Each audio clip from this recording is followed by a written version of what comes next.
ప్రియమైన క్రైస్తవ సహోదరి సహోదరులారా, ఈరోజు మనం యెహోవా కోసం దినమంతా ఎదురు చూసిన మనిషి బైబిల్ గ్రంథములో ఎవరో అనేది తెలుసుకుందాం. ప్రతిదీ క్షణంలో పొందాలని ఈనాటి మనిషి ఆశపడుతుంటాడు.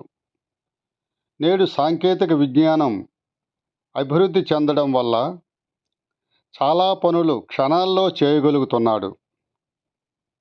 బ్యాంకుల్లో ప్రత్యేక పద్ధతుల్లో కానీ, కార్డులు ఉపయోగించి కానీ తన పరిమితిలో కావలసిన డబ్బు తీసుకోగలడు, మార్పిడి చేయగలడు. టీ, కాఫీలు వేగముగా తయారు చేసుకుంటున్నాడు. సమయం తక్కువ కాబట్టి ప్రతిదీ శరవేగముగా పొందాలన్న అభిలాష మనిషిలో రోజు రోజుకి ఎక్కువైపోతుంది. సమయం లేనందువల్ల యాంత్రికమైపోయిన అతని ఆలోచన విధానం ఆత్మీయ లోకంలో కూడా ప్రభావం చూపుతుంది. సమయం లేదని ఆరాధనను తగ్గించుకుంటాడు.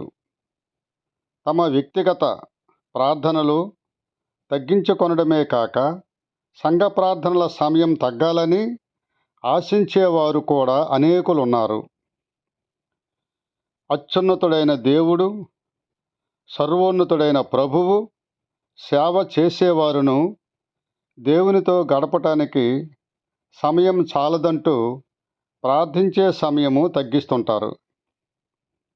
ఈ పరిస్థితుల్లో దేవునితో గడపడానికి సమయం లేదని ఆత్మీయులు ఇశ్రాయేలు రాజైన దావీదు నుండి నేర్చుకోవాలి.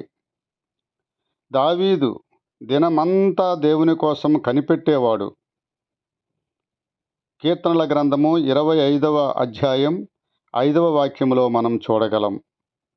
దేవుని మార్గాల్ని ఆయన దగ్గర నేర్చుకోవాలని, ఆయన స్వరం వినాలని ఆయన కోసం కనిపెట్టేవాడు.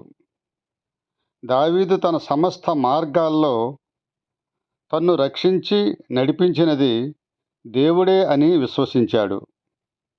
సత్య మార్గములో నడిపింపజేయు తన పరమ గురువైన దేవుని పాదముల చెంత ఓపికగా ఎదురు చూసేవాడు. సర్వశక్తిమంతుడైన దేవుని సన్నిధిలో దావీదు వలె నీ మార్గాలు నాకు తెలియజేయి అని అడుగుతూ కనిపెడితే ఆయన మృదువైన స్వరాన్ని మనం వినగలం. అప్పుడు నీవే నా రక్షణ కర్తయైన దేవుడివి అని దావీదులా మనము బిగ్గరగా చెప్పగలుగుతాం. దావీదులా దినమంతా యెహోవా కోసం ఎదురు చూస్తూ కనిపెట్టుకొని ఉంటాం. దేవునికి స్తోత్రం. హల్లెలూయా. దేవుడు మిమ్మల్ని దీవించునుగాక. ఆమేన్.